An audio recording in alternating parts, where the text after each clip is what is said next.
Hello बच्चों, good morning. मैं Brajesh Yadav, top 10 study centre में आपका स्वागत है। संस्थान का नाम है टॉप 10 स्टडी सेंटर, जिसके संचालक मैं खुद ब्रजेश यादव हूं। और आज मैं 12th क्लास के ज्योग्राफी का जो वीवीआई क्वेश्चंस है उसे मैं लेकर आया हूं। ज्योग्राफी के फर्स्ट चैप्टर का इसमें वीवीआई क्वेश्चंस है। देखिए, इस कोचिंग संस्थान से विकास कुमार 470 नंबर प्राप्त किया है, हिमांशु कुमार 452 नंबर, निशा कुमारी 449 नंबर और वासुदेव 431 नंबर, कृपा कुमारी 425 नंबर, साजन 408 नंबर, स्नेहा 401 नंबर, साहेब 400 नंबर प्राप्त किया है। कुल मिलाकर इसमें 80 बच्चे थे, जिसमें से 63 बच्चे फर्स्ट डिवीजन से पास किए हैं और ये 8 बच्चे जो थे 400 प्लस नंबर लाए हैं। चलिए, इस विकास कुमार का मैथ में 100 में 100 था और आप भी इस कोचिंग संस्थान से जुड़ना चाहते हैं तो जुड़ सकते हैं। आइए हम लोग देखते हैं क्वेश्चन जो ज्योग्राफी के लिए वीवीआई क्वेश्चंस है जो सेट किया हुआ है। उसी क्वेश्चन को हम थोड़ा सा हल करने के लिए देखते हैं। यहाँ पर फर्स्ट क्वेश्चन है आपका, भूगोल का जनक किसे कहा जाता है। ये पूरा भूगोल का बात कर रहा है। तो भूगोल का जनक बाबू, भूगोल का जनक हिकेटियस है। कौन है? हिकेटियस। एक बात समझते हैं, थोड़ा सा इसके बारे में और भी बताते हैं, थोड़ा समझिए आप लोग। हिकेटियस यहाँ पर ऑप्शन में 4 है, जैसे 4 ऑप्शन दिया उसमें से सत्य हमारा सी है, हिकेटियस। एक बात समझिए, भूगोल जो है, थोड़ा सा भूगोल के बारे में बताते हैं। भूगोल के जनक के बारे में अगर थोड़ा सा चलते हैं तो जनक के बारे में 2 मतभेद हो जाता है। कोई लोग बोलते हैं कि हिकेटियस है, हिकेटियस। कुछ लोग बोलते हैं कि इरेटोस्थनीज है, इरेटोस्थनीज। क्लियर हुआ? तो इन दोनों भूगोलवेत्ता में लेकर थोड़ा सा ज्यादा कन्फ्लिक्ट रहता है व्यक्ति के दिमागों में, स्टूडेंट भी थोड़ा सा कन्फ्लिक्ट रहते हैं, इसलिए क्योंकि 2-2 जनक हो जाता है, जबकि ज्यादातर इसमें मान्यता जो दी गई है हिकेटियस को। लेकिन एक बात और पूछता है कि ज्योग्राफी शब्द का उत्पत्ति किसने किया, तो इसमें बोलेंगे हम लोग इरेटोस्थनीज को।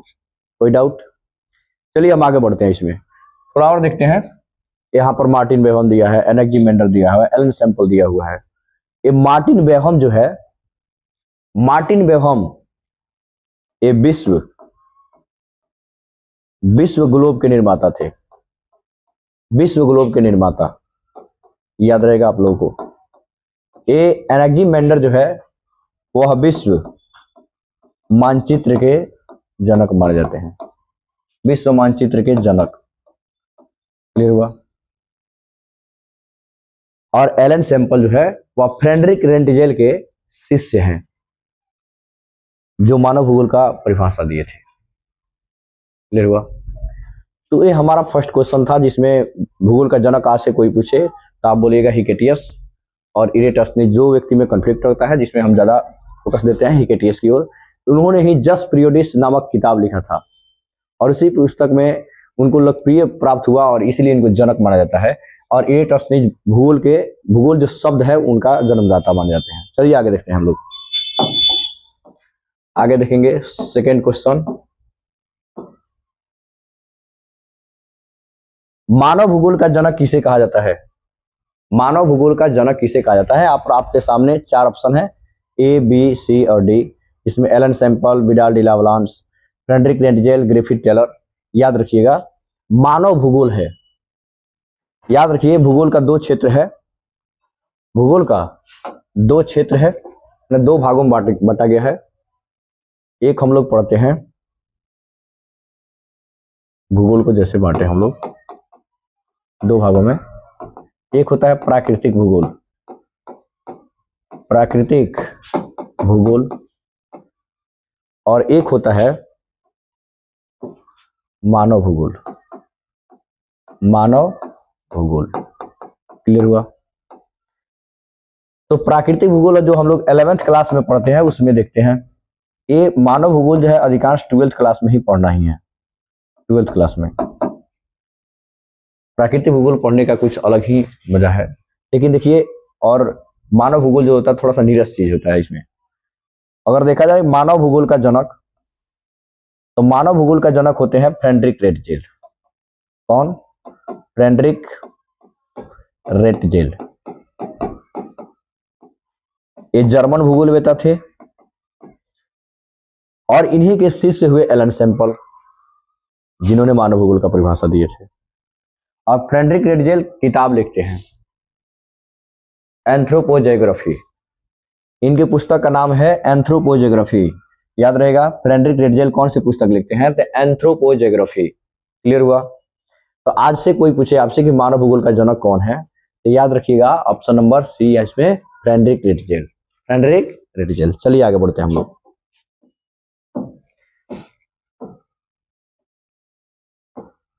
इसमें थर्ड क्वेश्चन है, तीसरा क्वेश्चन, कि फ्रांस में मानव भूगोल का जनक किसे कहा जाता है? माने जनक कौन है?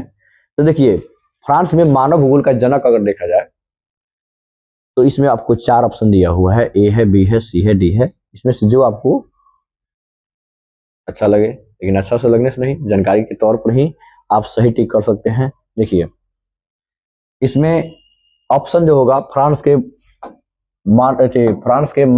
में मानव भूगोल के जनक, तो हम लोग इसमें ऑप्शन करेंगे बी, विडाल डी ला वलांस। विडाल डी ला वलांस को ही फ्रांस में मानव भूगोल का जनक माना जाता है। क्लियर हुआ? एलन सैंपल तो अभी बताए हैं, फ्रेडरिक रेटजेल बताए हैं, ये मानव भूगोल के जनक है। ये हुए मानव भूगोल के जनक, पूरे मानव भूगोल का जनक ही माने जाते हैं। क्लियर हुआ? ग्रिफिथ टेलर का भी नाम आएगा। आगे हम देखते हैं क्वेश्चन। चलिए देखिए, इसमें 4 नंबर क्वेश्चन है, एंथ्रोपोजियोग्राफी पुस्तक के लेखक कौन है? अभी तो आपसे बताए हैं कि एंथ्रोपोजियोग्राफी पुस्तक के लेखक कौन है, बताइए। एंथ्रोपोजियोग्राफी पुस्तक के लेखक फ्रेडरिक रेटजेल। Friedrich Ratzel. इसमें ऑप्शन नंबर हमारा क्या हो जाएगा? Option number D. Option number D, Friedrich Ratzel. ये जर्मन भूगोलवेता थे, इन्होंने ही एंथ्रोपोजियोग्राफी पुस्तक लिखे थे और उन्हीं किताब का नाम पूछा है कि इनके लेखक कौन है, तो बोलेंगे फ्रेडरिक रेटजेल। क्लियर हुआ? चलिए आगे बढ़ते हैं। इसमें देखते हैं कि पर्यावरण निश्चयवाद के प्रतिपादक कौन है, कौन थे। याद रखिए, थोड़ा सा इसमें हम कॉन्सेप्ट है जो बता देते हैं आपसे, थोड़ा सा बेसिक चीज बताते हैं। देखिए, एक तो सबसे पहले भूगोल आया, और भूगोल के बाद जैसे मानव भूगोल। क्लियर हुआ? और इस मानव भूगोल में भी देखा जाए तो एक है मानव का प्रकृतिकरण। मानव का प्रकृतिकरण, ध्यान से समझिए बाबू। और एक है प्रकृति का मानवीकरण। क्लियर हुआ? देखिए, यानी भूगोल के अधीन ही आता है मानव भूगोल, और मानव भूगोल को अगर देखा जाए अध्ययन के तौर पर कब कब क्या परिवर्तन हुआ, तो उसमें मानव भूगोल का मानव का प्रकृतिकरण, यानी मानव पूरा तरह से प्रकृति पर निर्भर था। क्लियर हुआ? यदि मानव पूरा तरह से प्रकृति पर निर्भर था, यानी मानव प्रकृति में किसी भी प्रकार का परिवर्तन करने में सक्षम नहीं था, उनके पास उतना उत्तम क्वालिटी के साधन नहीं थे, वैज्ञानिक साधन नहीं थे, इसलिए मानव पूरा तरह से प्रकृति पर निर्भर था। और इसी को हम लोग बोलते हैं पर्यावरण निश्चयवाद। पर्यावरण निश्चयवाद। क्लियर हुआ? समझ रहे हैं आप लोग? पर्यावरण निश्चयवाद, इसी को हम लोग बोलते हैं, केवल निश्चयवाद भी बोल देते हैं। वाली अगर पूछा जाए तो निश्चयवाद भी इसको बोल सकते हैं, निश्चयवाद, इसको हम लोग बोल सकते हैं निश्चयवाद। तो अगर आपसे कोई पूछे मानव का प्रकृतिकरण, पर्यावरण निश्चयवाद या निश्चयवाद के जनक कौन माने जाते हैं, क्लियर हुआ? तो इसमें आप लोग बोलिएगा फ्रेडरिक रेटजेल। फिर से हम किसको बोलेंगे? फ्रेडरिक रेटजेल को। क्लियर हुआ? अगर पूछता है प्रकृति का मानवीकरण, तो प्रकृति के मानवीकरण को 2 भागों में बांट सकते हैं हम लोग। एक होता है संभववाद, संभववाद, और एक होता है नव निश्चयवाद, नव निश्चयवाद, नव निश्चयवाद। इस नव निश्चयवाद को ही हम लोग बोलते हैं वैज्ञानिक वैज्ञानिक निश्चयवाद, वैज्ञानिक निश्चयवाद, और इसी को हम लोग बोलते हैं रुको और जाओ, रुको और जाओ का सिद्धांत। क्लियर हुआ? ये बेसिक चीज है, इस चीज को बता दिए, यहां से आपसे बहुत सारी क्वेश्चन पूछेंगे और बन जाएगा आराम से। देखिए, तो भूगोल के में मानव भूगोल आता है। मानव भूगोल में क्या होता है कि प्रकृति, मानव का प्रकृतिकरण और प्रकृति का मानवीकरण। तो प्रकृति का मानवीकरण में होता है क्या कि मनुष्य जब तीव्र बुद्धि वाला, प्रखर बुद्धि वाला, उसके पास वैज्ञानिक साधन हो गए, तो उन्होंने प्रकृति में कई तरह से परिवर्तन करने के लिए सक्षम हो गए। जैसे आज मानव क्या करता है, आज हमारे पास, भगवान तो हमारे पास पंख दिए नहीं है, तो मानव आज क्या कर रहा है, आज हवाई जहाज बना लिया है, हेलीकॉप्टर बना लिया है, जिसके माध्यम से कई लोग इधर से उधर, इस देश से दूसरे देश में जा रहे हैं, पंछी की भांति। तो परिवर्तन करने में सक्षम है। आज हम लोग बटन दबाते हैं और पंखा चालू हो जाता है। तो क्या है, अब हम लोग प्रकृति का दोहन कर रहे हैं। इसी चीज को बोल रहा है प्रकृति का मानवीकरण। तो उसमें भी दो सिद्धांत हैं, एक है संभववाद, एक है नव निश्चयवाद। उसी को बोलते हैं नव निश्चयवाद को वैज्ञानिक निश्चयवाद बोलते हैं, रुको और जाओ बोलते हैं। तो याद रखिए थोड़ा सा, इसमें और हम बता देते हैं यहीं पर कि अगर पूछता है कि संभववाद के जनक कौन है, तो लुसियन फैब्रे। क्या बोलेंगे? Lucien Febvre, Lucien Febvre. अगर पूछता है नव निश्चयवाद या वैज्ञानिक निश्चयवाद या रुको और जाओ सिद्धांत के, तो इसमें बोलेंगे ग्रिफिथ टेलर। क्या बोलेंगे? Griffith Taylor. याद रहेगा आप लोगों को, ग्रिफिथ टेलर। समझ गए आप लोग? ये जो संभववाद था, नव निश्चयवाद और जो पर्यावरण निश्चयवाद है, उसके बीच के कड़ी था, जोड़ने का काम किया है। पूछता भी है इस तरह से क्वेश्चन। आगे देखते हैं इसमें क्वेश्चन का होगा क्या। देखिए, तो आज से अगर कोई पूछता है आपसे कि पर्यावरण निश्चयवाद के प्रतिपादक कौन है, तो पर्यावरण निश्चयवाद यानी क्या हुआ, मानव का प्रकृतिकरण या निश्चयवाद। तो इसमें क्या बोले हैं अभी, फ्रेडरिक रेटिजेल। क्या बोलेंगे? Friedrich Ratzel, Friedrich Ratzel. Clear हुआ? चलिए आगे बढ़ते हैं हम लोग। तो इसमें ऑप्शन हो जाएगा फ्रेडरिक रेटिजेल। आगे बढ़ते हैं हम लोग। देखिए 6 नंबर क्वेश्चन है, आधुनिक मानव भूगोल के जनक कौन है। आधुनिक मानव भूगोल पूछता है। अगर खाली पूछे मानव भूगोल, देखिए जैसे यहां से अगर खाली बोल रहे हैं कि मानव भूगोल के जनक कौन है, तो हम लोग बोलेंगे फ्रेडरिक रेटिजेल। क्या बोलेंगे जी? Frederick Ratzel. क्लियर हुआ? अगर पूछे कि मानव भूगोल के जनक कौन थे, तो हम लोग बोलेंगे फ्रेडरिक रेटिजेल। लेकिन अगर पूछता है आधुनिक, आधुनिक के लिए पूछता है, तो हम लोग बोलेंगे कार्ल रिटर को। किसको बोलेंगे? Carl Ritter. याद रहेगा आप लोगों को? ये जो होता है, देखिए दोनों बता देते हैं। ये हो गया आधुनिक, आधुनिक मानव भूगोल के जनक। क्लियर हुआ? और ये है सो केवल मानव भूगोल के जनक है। समझ में आया? एनेक्जिमेंडर विश्व मानचित्र के जनक है, विश्व मानचित्र, मानचित्र के जनक। ब्रुन्स जो है वह फ्रांस के इतिहासकार या भूगोलवेत्ता माने जाते हैं। याद रहेगा? चलिए आगे बोलते हैं, हम बढ़ते हैं आगे। 7 नंबर क्वेश्चन में देखते हैं।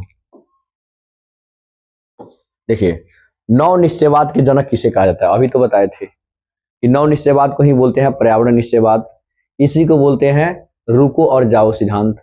तो बताइए एक इस सिद्धांत के जनक कौन थे। इस सिद्धांत के जनक उसमें बताए थे आपको, ये हुए आधुनिक मानव भूगोल के जनक, ये हुए फ्रांस के भूगोलवेत्ता या इतिहासकार। ग्रिफिथ टेलर जो हो गए, वो हो गए नव निश्चयवाद के जनक, नव निश्चयवाद, नव निश्चयवाद के जनक। एक और बात याद रखिए, यहां पर जो नव निश्चयवाद है, इसी को हम लोग बोलते हैं पर्यावरण निश्चयवाद। इसी को बोलते हैं रुको और जाओ क्लियर हुआ? तो इन सभी को भी पूछता है तो इसका एक ही उत्तर होगा, Griffith Taylor. Griffith Taylor. Friedrich Ratzel पूछता है तो हम लोग बोलेंगे कि मानव भूगोल के जनक है। क्लियर हुआ? चलिए हम लोग देखते हैं 8 नंबर क्वेश्चन। देखिए, संभववाद विचारधारा के प्रतिपादक कौन थे? संभववाद अभी बताए हैं कि संभववाद सॉरी, संभववाद विचारधारा के प्रतिपादक कौन थे? तो इसमें आपको बताया था कि एक होता है संभववाद, जो प्रकृति का मानवीकरण जो था उसमें 2 है, एक संभववाद है, एक नव निश्चयवाद है। तो हम लोग आज समझने जा रहे हैं कि संभववाद विचारधारा। तो संभववाद विचारधारा के जो थे प्रतिपादक, इसमें से 4 ऑप्शन में हमारा जो सही ऑप्शन है वह क्या है? लुसियन फैब्रे है। लुसियन फैब्रे। इन्होंने एक किताब लिखा था, ज्योग्राफिकल इंट्रोडक्शन हिस्ट्री 1925। याद रखेंगे कि संभववाद विचारधारा के जनक कौन है? लुसियन फैब्रे। याद रहेगा? चलिए आगे बढ़ते हैं हम लोग। कार्ल रिटर अभी सब इनके बारे में बता ही चुके हैं, आप लोग देख रहे हैं। चलिए आगे देखिए, आगे देखते हैं। एक क्वेश्चन है कि ज्योग्राफिकल इंट्रोडक्शन हिस्ट्री 1925 पुस्तक के लेखक कौन है? अभी बताए हैं जस्ट। कार्ल रिटर हो गया, ब्रून्स हो गया, ग्रिफिथ टेलर हो गया, लुसियन फैब्रे हो गया। क्या मारेंगे टिक? क्या करेंगे हम लोग? Lucian Febvre. लुसियन फैब्रे। ये लुसियन फैब्रे जो थे वह फ्रांस के भूगोलवेत्ता थे। क्या थे? फ्रांस के। याद रहेगा? और इन्होंने एक किताब लिखा था ज्योग्राफिकल इंट्रोडक्शन हिस्ट्री। फिर से बता रहे हैं, कार्ल रिटर आधुनिक मानव भूगोल के जनक, ये फ्रांस के हैं ब्रून्स। ग्रिफिथ टेलर जी क्या है? तो नव निश्चयवाद, वैज्ञानिक निश्चयवाद या रुको और जाओ सिद्धांत के प्रतिपादक थे। और लुसियन फैब्रे क्या थे? तो इनको हम लोग बोलेंगे कि इन्होंने संभववाद विचारधारा संभववाद जो थे उनका प्रतिपादक मान जाते हैं। चलिए आगे देखते हैं। लास्ट क्वेश्चन है हमारा 10 नंबर। देखिए, ज्योग्राफी इन 20th सेंचुरी। ज्योग्राफी इन 20th सेंचुरी पुस्तक के लेखक कौन है? तो इस पुस्तक के लेखक जो है वह ग्रिफिथ टेलर जी है। क्या है? Griffith Taylor. याद रहेगा? क्या बोलेंगे जी? देखिए यहां पर ग्रिफिथ टेलर सबसे पहला, ये अमेरिकन थे और इन्होंने ही पुस्तक लिखा था ज्योग्राफी इन 20th सेंचुरी। हुआ? सेकेंड पॉइंट हो गया। और ग्रिफिथ टेलर ही नव निश्चयवाद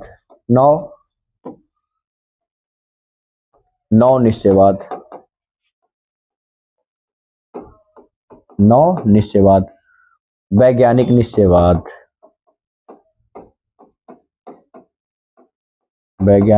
निश्चयवाद और रुको और जाओ सिद्धांत के प्रतिपादक माने जाते हैं। याद रहेगा? इस जो 12th क्लास के जो फर्स्ट चैप्टर का जो ज्योग्राफी है उसमें से VVI क्वेश्चन से, इसमें से क्वेश्चन आने की संभावना ज्यादा रहती है। याद रखिए आप लोग। थोड़ा सा और आप लोगों को बता दें, जो भूगोल विषय है, भूगोल 19वीं शताब्दी में एक स्वतंत्र विषय के रूप में उभरा। इसे भूगोल को हम लोग अर्थ साइंस भी मानते हैं, क्योंकि इसमें कुछ भाग जो होता है वह सकारण व्याख्या किया जा सकता है, इसलिए इसे अर्थ साइंस कहा जाता है। भूगोल 19वीं शताब्दी में एक स्वतंत्र विषय के रूप में उभरा। और साथ में आपसे बता दें कि भूगोल जो है, भूगोल या यूनानियों का ही सबसे प्रमुख देन है कि एक स्वतंत्र विषय के रूप में उभरा। तो कोई पूछे आपसे कि ज्योग्राफी कब स्वतंत्र विषय बना, तो 19वीं शताब्दी में। ज्योग्राफी को एक स्वतंत्र विषय देने में सबसे बड़ा योगदान किसका था? तो बोलेंगे यूनानियों का। मिल रहेगा? चलिए फिर हम अगला चैप्टर का ऑब्जेक्टिव लेकर उपस्थित होंगे। तब तक जय हिंद, जय भारत।